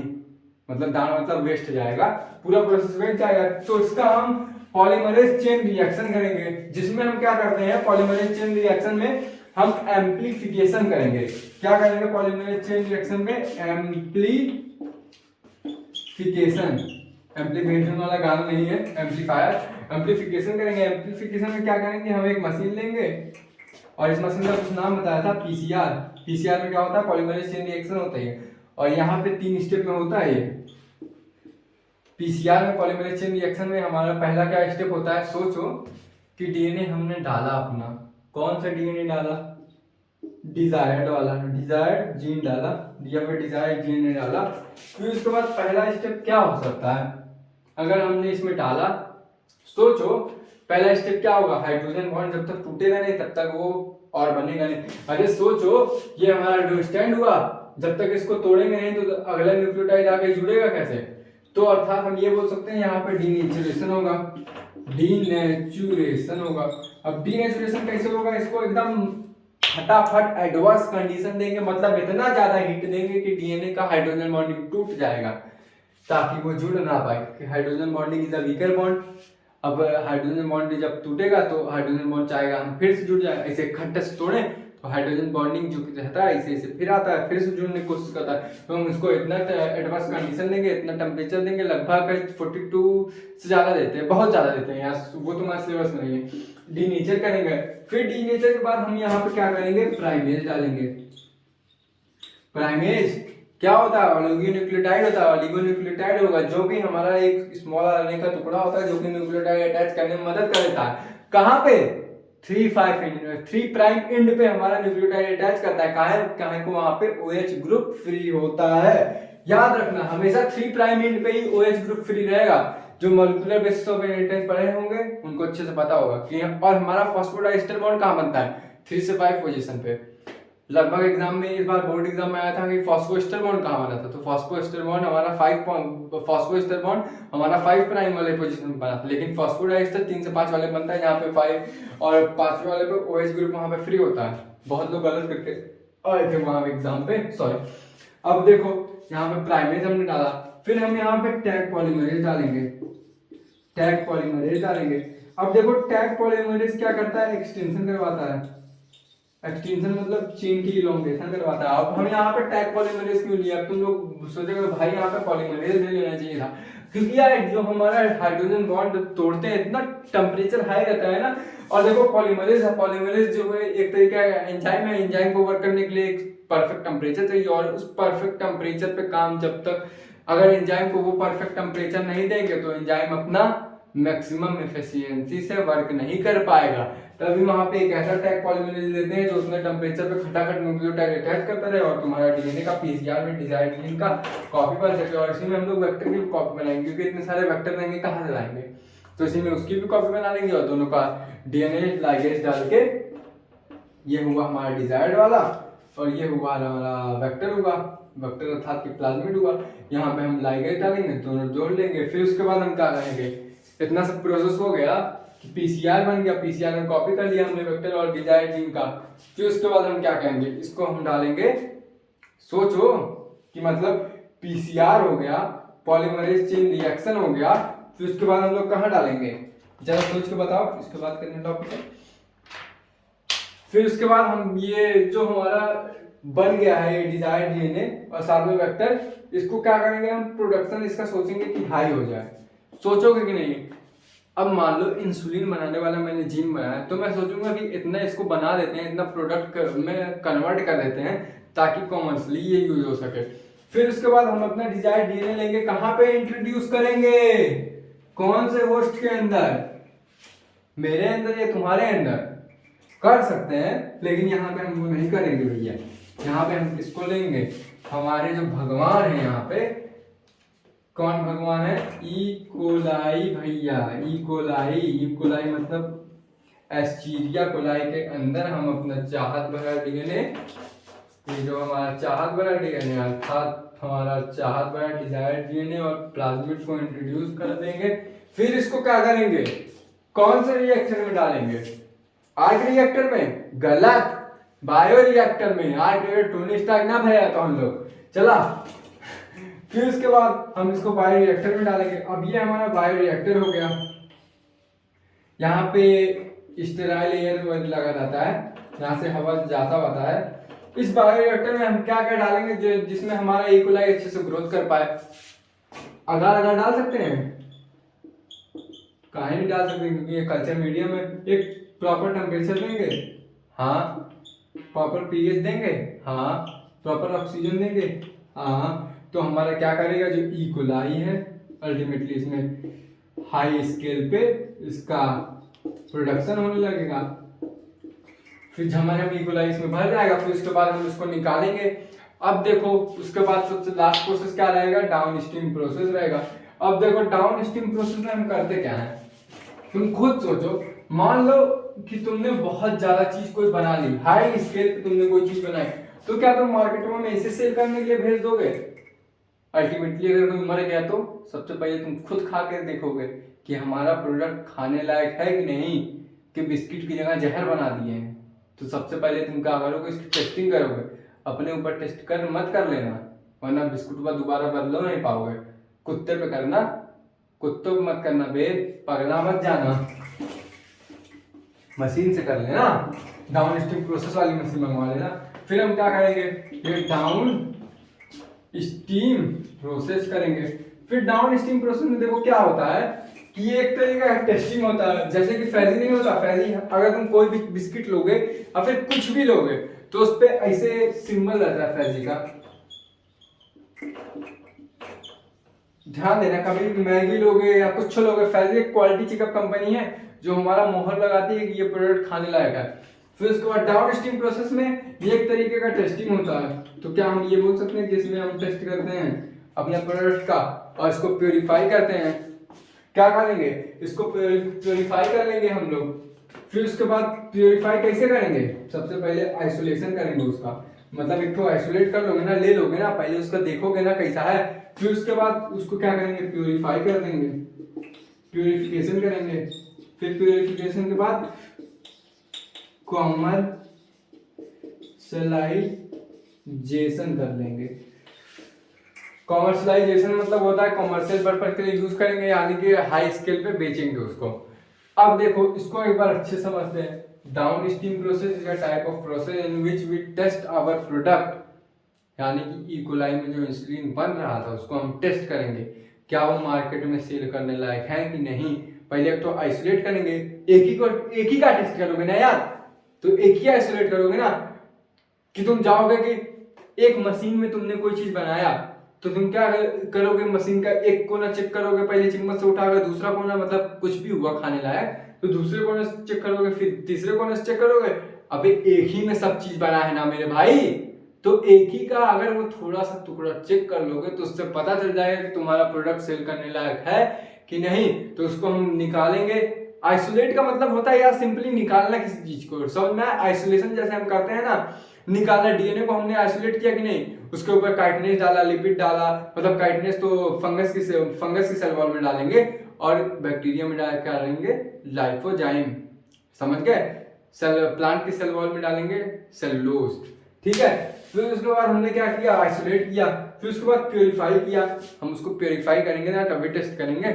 तो प्योरीफिकेशन किया, अगर प्योरीफाई करने के बाद वो प्रोडक्ट एकदम बेस्ट हुआ तो उसको क्या करेंगे, हम मार्केट में सेल कर देंगे। प्योरीफाई करने के बाद मतलब एक तरीके का टेस्ट होगा जिसको हम लोग आइसोलेट करेंगे, एक हमारा पर्टिकुलर चीज रहेगा, उसको प्योरीफाई करेंगे और कमर्शियल पर्पस के लिए यूज कर लेंगे। अब देखो पूरा बायोटेक्नोलॉजी हो गया है। एक शॉर्ट में मैंने बताया, लगभग कितना मिनट हुआ, 1 मिनट रुको मैं चेक कर लूं। पूरा बायोटेक्नोलॉजी मैंने 1 घंटे में खत्म किया है, ताली बजा दे भाई। अब यार देखो, अब कौन कौन सा टॉपिक छूटा है वो मैं देख लेता हूं, क्योंकि मैंने देखो इंपॉर्टेंट टॉपिक सब बता दिए हैं। हाँ देखो यार, ये डाउन स्ट्रीम प्रोसेस सबको समझ में आ गया कि नहीं। ये ऐसा टेस्ट है जो कि हम प्रोडक्ट का करते हैं और आइसोलेट करेंगे डीएनए, उसको प्योरीफाई करके कॉमर्शियल पर्पस के लिए छोड़ देंगे, यानी कि प्रोडक्ट उसका सेल कर देंगे। अब इसमें देखो सारा मैंने इंपॉर्टेंट टॉपिक तुम लोग को बता दिया है। कोई ऐसा टॉपिक हो जो मैंने ना बताया हो तो तुम लोग मुझको मैसेज कर देना। मैंने ये क्लोन क्या होता है समझ में आ गया ना, क्लोनिंग क्या होता है, क्लोन बनाता। और जो हमारा रिस्ट्रिक्शन एंजाइम होता है 2 तरीके के होते हैं, ये देखो पूछा नहीं जाएगा, वैसे बता दे रहा हूँ। 2 तरीके होते हैं, एक्सो और इंडो। एक्सो क्या होगा, एक्सो मतलब एग्जिट, एग्जिट मतलब बाहर, न्यूक्लियोटाइड के बाहर काटेगा डीएनए के। इंडो मतलब अंदर, मतलब डीएनए के बीचों बीच काटेगा। अब इतना तो समझ में आ गया। अब देखो इसके बाद जो है कल से मैं शुरू करूंगा इकोलॉजी का सबसे पहला चैप्टर, ऑर्गेनिज्म एंड पॉपुलेशन। ये देखो बहुत ही आसान चैप्टर है और कॉन्सेप्चुअल चैप्टर है। इसमें रटने वाला कुछ नहीं है, सिर्फ समझना है, सिर्फ समझना है। जितना अच्छी तुम्हारी अंडरस्टैंडिंग होगी उतना तुम ये चैप्टर इकोलॉजी वाला समझ ले जाओगे। और देखो यार, जो यूपी बोर्ड वाले भी अगर देख रहे होंगे तो उनको देखो, हमारे टर्म 2 में जो सीबीएसई बोर्ड में 6 चैप्टर आने को है और उनके में शायद इंटायर चैप्टर आएगा। तो तुम लोग को यार जो भी मतलब डाउट होगा वो मुझको व्हाट्सएप पे बना देना, तो उस पर मैं एक मतलब छोटा सा वीडियो, मतलब 10-10 मिनट का, जैसे मैंने कल बताया था जो जीन गन मेथड और माइक्रो इंजेक्शन पे मैंने बताया था फोन पे, लेकिन मैं उसको फोन पे नहीं बताऊंगा, चिंता मत करो, मैं इसको व्हाइट बोर्ड पे जाके बताऊंगा। तो तुम लोग ऐसे मुझको कमेंट कर देना, तो मतलब कमेंट कर देना या फिर मैसेज कर देना व्हाट्सएप पे, तो मैं देख लूंगा और उसको बना दूंगा। एक बंदा भी कमेंट किया तो मैं पक्का बनाऊंगा। और इकोलॉजी देखो कुछ है नहीं उसमें, बहुत ही सिंपल चैप्टर है। तो ये इकोलॉजी हम लोग कल से शुरू करेंगे। और यार देखो तुम लोग लाइक वाइक कर नहीं रहे हो भाई, अच्छी बात नहीं है, इतनी मेहनत लगती है यार बोलने में। बिना पानी पिए 1 घंटे बोला हूँ, आवाज भी मेरी बैठ गई होगी, पानी पी लूं।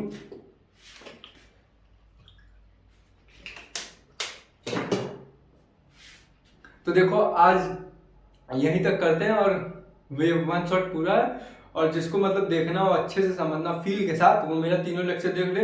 मैं इतना श्योर हूँ कि तीनों लेक्चर देखेगा तो ऐसा कोई डाउट नहीं रहेगा जो बचेगा। और ये मैंने इसलिए आज 1 शॉट करवाया क्योंकि तुम लोग स्पीड देख लो, इस स्पीड से मैं रिवीजन करवाऊंगा जब आगे। अभी तो ये मतलब स्पीड मेरी स्लो थी, मैं बहुत तेज रिवीजन करवा सकता हूँ। जब 1 शॉट इसके बाद वाला निकलेगा, मतलब जब पेपर नजदीक आ जाएगा, तो मैं बहुत तेज मतलब स्टार्ट करूंगा बोलना, ठीक है। तो मैं उसमें बहुत तेज बोलता हूँ। जैसे कि मैंने फर्स्ट लेक्चर के दिन मतलब थोड़ा सा झलक तुम लोग को दी थी। तो देखो आंख अगर बंद कर लोगे तो मैं इस चैप्टर का फिर से 1 शॉट दे सकता हूँ तुम लोग को, अगर आंख बंद करे रहो तो। बोलो चाहिए क्या, मतलब थोड़ा बहुत देख लो, टेस्ट वेस्ट कर लो स्पीड मेरी कैसी है। लेकिन उसके लिए यार मुझको थोड़ा टॉपिक देखना पड़ेगा। तो देखो टॉपिक का क्या है ना यार, मुझको टॉपिक याद नहीं रहते, क्योंकि मेरे दिमाग में लेक्चर चलता रहता है कि आगे क्या बोलना है, आगे क्या बोलना है, तभी टॉपिक में भुला जाता हूँ। तभी टॉपिक हल्का बहुत देख लेता हूँ। अब आदत तो है नहीं यार पढ़ाने की, तो थोड़ा समझ सकते हो ना। तो चलो एक कंप्लीट शॉट में लगभग 3 मिनट में हम अपना पूरा बायोटेक्नोलॉजी फिर से खत्म करेंगे, वो भी इसी वीडियो में। वीडियो लंबा हो जाए उसमें कोई दिक्कत नहीं है, कोई एक बंदा भी वीडियो देखेगा उसमें मैं पढ़ाने को तैयार हूँ। पूरा टर्म 2 पढ़ाऊंगा, फिर टर्म 2 के बाद मैं 11th शुरू करूंगा, क्योंकि उसके बाद मैं जब तैयारी करने जाऊंगा तो मैं 11th को भी पढ़ाऊंगा, चिंता मत करो, फिर 12th को भी पढ़ाऊंगा। और अगर यार देखो 1000 सब्सक्राइबर हो गए तो मैं शुरू कर दूंगा अपना केमिस्ट्री पढ़ाना। केमिस्ट्री में 10-10 मिनट का वीडियो रहेगा। तो सबसे पहले आंख बंद, चल भाई, चल मेरे भाई आंख बंद कर ले। सबसे पहले हमने क्या पढ़ा, मैं भी बंद कर रहा हूँ। सबसे पहले मैंने क्या पढ़ा, बायोटेक्नोलॉजी की ओल्ड डिफिनेशन पढ़ी। ओल्ड डिफिनेशन में हमने ये पढ़ा ऑर्गेनिज्म या फिर एंजाइम जो कि मानव कल्याण में उपयोग हो सके। हमने उसका एग्जांपल दिया यीस्ट और बैक्टीरियो लैक्टोबैसिलस जो कि दूध को दही में बदलने में मदद करता है। फिर हमने न्यू डिफिनेशन पढ़ी। न्यू डिफिनेशन में हमने ये पढ़ा कि बायोटेक्नोलॉजी में जेनेटिकली मॉडिफाइड ऑर्गेनिज्म को हम मानव कल्याण में उपयोग करते हैं। फिर उसके बाद हमने पढ़ा यूरोपियन फेडरेशन ऑफ बायोटेक्नोलॉजी जिसमें हम नेचुरल साइंस और जेनेटिकली मॉडिफाइड ऑर्गेनिज्म दोनों को साथ में लेते हैं। फिर हमने ये पढ़ा कि हमारा जो 1972 में हमने क्या देखा, हमारा पहला रिकॉम्बिनेंट डीएनए बना जिसमें हमने सल्मोनेलिया टाइफी लिया, सल्मोनेलिया टाइफी का प्लाज्मिड लिया। फिर उसके बाद हमने अपना डिजायर्ड जीन लिया, डिजायर्ड जीन को हमने इकोलाई में इंट्रोड्यूस किया। फिर उसके बाद हमने रिकॉम्बिनेंट डीएनए सबसे पहला पाया। फिर उसके बाद हमने टूल ऑफ रेस्ट्रिक्शन एंजाइम में ये पढ़ा कि हमारा जो इकोलाई है, इकोलाई के पास हमारे रेस्ट्रिक्शन एंजाइम के साथ साथ मिथाइलेज ग्रुप है जो उसके डीएनए पे जाके अटैच हो जाता है इकोलाई के। फिर उसके बाद जब बैक्टीरियोफेज अपना डीएनए छोड़ता है तो हमारा रेस्ट्रिक्शन एंजाइम सिर्फ और सिर्फ हमारे डिजायर्ड मतलब जो बैक्टीरियोफेज का डीएनए आता है उसी को कट करता है। और डीएनए रेजिस्टेंस एंजाइम ऐसे कहीं पे नहीं कट कर देगा, वो हमेशा एक पैलिंड्रोमिक सीक्वेंस कट करेगा। फिर उसके बाद हमने ये पढ़ा कि हम अपना नॉमेनक्लेचर कैसे करते सकते हैं। नॉमेनक्लेचर हम पहले क्या लेते हैं, जीनस लेते हैं, जैसे आर्ची को स्टीरिया कोलाई और आरवाई फर्स्ट या फिर सेकंड जो भी थर्ड आइसोलेशन होगा। सबसे पहले हम लोग जीनस लेंगे, फिर 2 लेटर स्पीसीज का लेंगे, फिर थर्ड लेटर हम अपना स्ट्रेन का लेंगे, मतलब 4th लेटर वो ऊपर चला जाएगा। फिर हम उसके बाद आइसोलेशन ऑफ डीएनए लेंगे। फिर उसके बाद हमने क्या पढ़ा, रेस्ट्रिक्शन एंजाइम का वर्क कैसे होता है। रेस्ट्रिक्शन एंजाइम क्या करेगा, डीएनए पे बाइंड होगा, डीएनए को इंस्पेक्ट करेगा, फिर उसके बाद डीएनए को कट करेगा। फिर हमारा स्टिकी एंड क्या होता है, स्टिकी एंड एक ऐसा एंड होगा जो तुम्हारा हमारा जब रेस्ट्रिक्शन एंजाइम कट करेगा जीए के बीच से तो हमारा स्टिकी एंड जाके जो फॉरेन डीएनए से तुरंत अटैच कर लेगा। अगर हम लोग अटैच नहीं करवाए तो अपने डीएनए से फिर से जुड़ जाएगा। फिर उसको हम क्या करेंगे, फॉरेन डीएनए और डिजायर्ड डीएनए को डीएनए लाइगेज की मदद से जोड़ देंगे। फिर उसके बाद हमने क्या पढ़ा, फिर उसके बाद हमने आइसोलेशन पढ़ा। आइसोलेशन में हमने क्या पढ़ा, हम अपना डीएनए लेंगे, डीएनए को क्या करेंगे,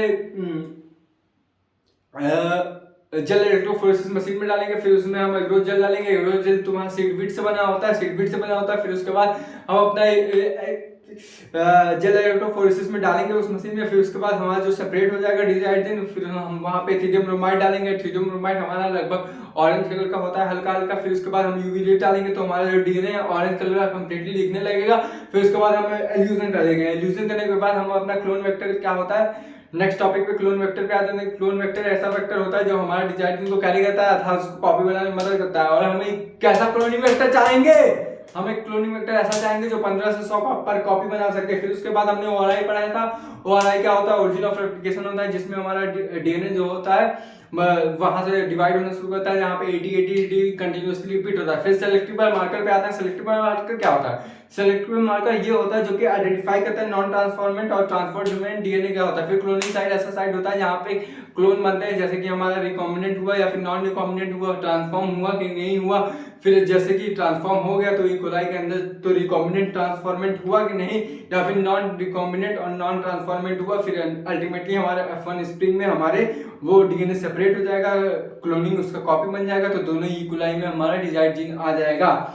फिर उसके बाद हमने एग्जांपल लिया था कि पहला क्लोनिंग वेक्टर कौन सा था, आर्टिफिशियली जो बनाया गया था PBR322 जिसके पास 8 रिस्ट्रिक्शन साइट थे। याद रखे रहना कि 8 रिस्ट्रिक्शन साइट थे। उसके बाद फिर उसके बाद एक आरओपी था, आरओपी मतलब प्रोटीन ऑफ रेप्लिकेशन। फिर उसके बाद एक ओरिजिन ऑफ रेप्लिकेशन उसके पास था जहां से डीएनए का रेप्लिकेशन शुरू होता है। फिर उसके बाद हमने vector of cloning gene in plant and animal पढ़ा। प्लांट में क्या होता है, हमारा डाइकॉट प्लांट होता है। फिर उसके बाद हमारा नॉर्मल सेल ट्यूबर सेल में कन्वर्ट हो जाता है क्योंकि हमारा टी डीएनए रहता है जो कि प्लाज्मिड से अटैच रहता है, टी प्लाज्मिड से जो कि प्लांट की सेल वॉल में चला जाता है। फिर हमारा प्लांट जो होता है ट्यूमर में कन्वर्ट हो जाता है। फिर उसके बाद रिट्रोवायरस जो होता है हमारा नॉर्मल सेल को कैंसरस सेल में कन्वर्ट कर देता है। फिर उसके बाद हमने ये पढ़ा कि कंपोनेंट होस्ट क्या होता है। कंपोनेंट होस्ट में हम अपना डीएनए को इतना कैपेबल बनाते हैं कि वो इकोलाई के अंदर कैसे चला जाए। फिर उसके बाद हम उसमें क्या कहते हैं, बीकर लेते हैं, बीकर में इकोलाई 2 लेते हैं। फिर उसके बाद हम अपना जीन लेंगे, डिजायर्ड जीन, उसको प्लाज्मिड के साथ अटैच करेंगे। फिर उसको हम CaCl2 के फॉर्म में लेंगे और C8+2 जो होगा वहां पर डाइवेलेंट आयन का काम करेगा। फिर उसके बाद वो बाइंड करेगा डिजायर्ड जीन और हमारे प्लाज्मिड से। फिर उसको हम हीट एंड शॉक ट्रीटमेंट देंगे जिसके द्वारा हमारा जो कंपोनेंट होस्ट के अंदर वो चला जाएगा डीएनए, उसी को हम लोग बोलते हैं कंपोनेंट होस्ट। फिर उसके बाद हम लोग माइक्रो इंजेक्शन बोले और gene gun method. Micro injection जो होता है एनिमल में यूज होता है और जीन गन मेथड जो होता है प्लांट के यूज होता है। फिर जो माइक्रो इंजेक्शन में हम अपना डायरेक्ट सेल के न्यूक्लियस के अंदर डालते हैं। फिर हमारा जो जीन गन मेथड होता है उसमें हम बम्बार्ड करते हैं, जो कि हमारा डिजायर्ड जीन होता है उसके ऊपर कवरिंग होती है गोल्ड या टंगस्टन की। गोल्ड या टंगस्टन जो लेक्स रिएक्टिव होते हैं फिर उसके अंदर जाएंगे तो रिएक्ट नहीं करेंगे, अल्टीमेटली सेल वॉल के अंदर चले जाएंगे, सेल वॉल के तोड़ के उसके सेल के अंदर चले जाएंगे और घना घना रेप्लिकेट कर देंगे। और मतलब जैसे ल्यूसीफेरन का मैंने एग्जांपल दिया था, तो जीन गन मेथड में हम डायरेक्टली प्लांट के सेल के अंदर डाल देते हैं अपना डिजायर्ड जीन, और माइक्रो में एनिमल के सेल के अंदर डाल देते हैं। फिर उसके बाद हमने ये पढ़ा कि processing of recombinant DNA and technology में हमने पहले आइसोलेशन किया था, डीएनए एक सेल लिया था उसके ऊपर काइटिन वोटिन डाला था, अगर फंगस की सेल वॉल होगी तो या फिर एनिमल की होगी तो उस पर हम लोग प्रोटीन लाइपेज और ये लिपिड वाला एंजाइम डालेंगे, या अगर बैक्टीरिया की भी लाइपोजाइम डालेंगे। फिर उसके बाद हम लोग क्या करेंगे, उसको कट करेंगे, चिल्ड एथेनॉल में डालेंगे, उसका प्रेसिपिटेट बनेगा, तब निकालेंगे, उसमें रिस्ट्रिक्शन एंजाइम डालेंगे। रिस्ट्रिक्शन एंजाइम क्या होता है, मॉलिक्यूलर सीजर होता है जो कि एक पैलिंडोमिक सीक्वेंस पे कट करता है, एक पैलिंडोमिक साइड पे कर देता है। फिर उसके बाद हम लोग डालेंगे उसको वेल में, वेल में क्या करेगा, वेल में जाने के बाद वो सेपरेट हो जाएगा, निगेटिव से पॉजिटिव चला जाएगा। फिर उसके बाद क्या होगा, निगेटिव से पॉजिटिव डालने के बाद हम एल्यूजन करेंगे। एल्यूजन कैसे करेंगे, सबसे पहले ट्रिटियम ब्रोमाइड डालेंगे, फिर यूवी रेज डालेंगे, फिर हम एल्यूजन कर लेंगे। एल्यूजन करने के बाद हम क्या करेंगे, पीसीआर मशीन में डालेंगे एम्प्लीफिकेशन के लिए। एम्प्लीफिकेशन में डालने के बाद हमारा जो चाहत वाला डीएनए वो घटाघट अपनी कॉपीज बना लेगा। फिर उसके बाद कहीं हमारा चाहत वाला डीएनए खो ना जाए। फिर उसके बाद हम वेक्टर से अटैच करने के बाद अपना बायोरिएक्टर में डालेंगे। बायोरिएक्टर में होस्ट के अंदर डाल के हम लोग डालेंगे ताकि हमारा इकोलाई ऐसा कल्चर मीडियम उसको मिल सके, एक ऐसा कल्चर मीडियम मिल सके जिसमें हमारा इकोलाई अच्छे से ग्रोथ कर सके। अल्टीमेटली हमारा जो बायोरिएक्टर है वो लार्ज स्केल पे इकोलाई का प्रोडक्शन कर पाएगा, जिसके द्वारा हम इंसुलिन का ज्यादा से ज्यादा प्रोडक्शन कर पाएंगे। फिर उसको कहाँ करेंगे, हम भेजेंगे डाउनस्ट्रीम प्रोसेस में। डाउनस्ट्रीम प्रोसेस में हम क्या करेंगे, इकोलाई की टेस्टिंग करेंगे, फिर उसके बाद उसको प्योरीफाई करेंगे, टेस्ट करेंगे, फिर उसके बाद उसको सेपरेशन करेंगे। फिर उसके बाद क्या करेंगे, हम अपना छोड़ देंगे प्रोडक्शन के लिए। डेट्स ऑल, आज की बात यहीं तक, कल की बात कल करेंगे। और कल हमारा क्लास रहेगा इकोलॉजी का चैप्टर जो होगा ऑर्गेनिज्म एंड पॉपुलेशन। जय हिंद, जय भारत, और लाइक सब्सक्राइब सब कर देना भाई।